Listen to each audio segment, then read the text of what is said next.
दिल्ली में MCD standing committee के सदस्य का गुरुवार को टला चुनाव आज हो सकता है। सूत्रों के मुताबिक स्थायी समिति के छठे सदस्य के लिए दोपहर 1 बजे हो सकती है वोटिंग। संसद की स्थायी समितियों का किया गया गठन। स्थायी समितियों में कांग्रेस, सपा सहित कई दलों के नेताओं को दी गई अहम जिम्मेदारी। लोकसभा में नेता प्रतिपक्ष राहुल गांधी रक्षा मंत्रालय से जुड़ी स्थायी समिति के बने सदस्य। दिल्ली के सीएम आतिशी और पूर्व सीएम अरविंद केजरीवाल की मानहानि मामले में दायर याचिका पर सुप्रीम कोर्ट में आज होगी सुनवाई। अग्रवाल समाज को लेकर दिए बयान पर हाई कोर्ट के फैसले को दोनों नेताओं ने दी है चुनौती। दिल्ली यूनिवर्सिटी में आज छात्र संघ चुनाव है। डूसू अध्यक्ष, उपाध्यक्ष, सचिव और संयुक्त सचिव के लिए डाले जाएंगे वोट। इस बार छात्र संघ में 21 उम्मीदवार मैदान में। डूसू चुनाव परिणाम घोषित करने पर दिल्ली हाई कोर्ट ने लगाई रोक। कोर्ट ने कहा कि सार्वजनिक जगहों पर डूसू प्रत्याशियों के बैनर, पोस्टर सहित सभी चुनावी सामग्री हटाए जाने के बाद ही चुनाव के नतीजे किए जाएंगे घोषित। दिल्ली से आगरा जाने वालों के लिए यमुना एक्सप्रेस वे पर सफर होगा महंगा। 1 अक्टूबर से टोल टैक्स में 4% की बढ़ोतरी, आम लोगों की जेबों पर पड़ेगा असर। केंद्र सरकार की मोदी सरकार ने त्योहारों से पहले श्रमिकों को दिया बड़ा तोहफा। असंगठित क्षेत्र के मजदूरों के लिए न्यूनतम मजदूरी दर में बढ़ोतरी की। मिनिमम वेज रेट की बढ़ी हुई दर 1 अक्टूबर से लागू होगी।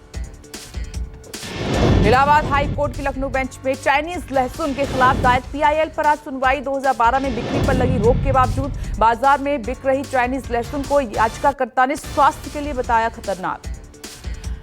जम्मू कश्मीर के आखिरी चरण के प्रचार के लिए सियासी दलों ने झोंकी ताकत। आज कांग्रेस नेता राहुल गांधी की सांबा के रामगढ़ और छंब में चुनावी जनसभा।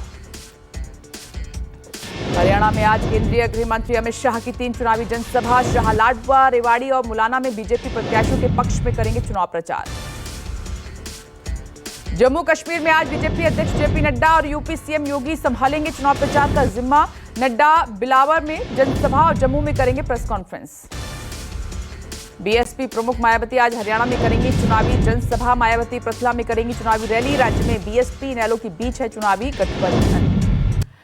महाराष्ट्र के दौरे पर गई केंद्रीय चुनाव समिति की आज सियासी दलों और प्रशासनिक अधिकारियों के साथ होगी बैठक। 28 सितंबर को सभी जिलों के डीएम, एसपी से मीटिंग के बाद शाम 4 बजे ईसी करेगी प्रेस कॉन्फ्रेंस।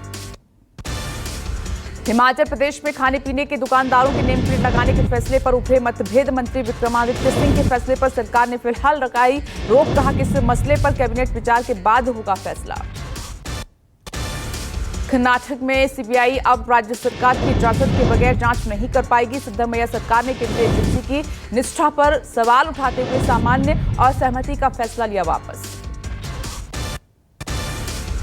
दिल्ली में आज पीएम नरेंद्र मोदी से मिलेंगे तमिलनाडु सीएम एम के स्टालिन। राज्य में चल रही विकास योजनाओं सहित कई अहम मुद्दों पर होगी चर्चा। पश्चिम बंगाल के सिलीगुड़ी में बिहार के छात्रों से मारपीट मामले में गिरफ्तार परीक्षा देने गए छात्रों से हुई मारपीट का वीडियो वायरल। बीजेपी ने ममता सरकार पर उठाए सवाल।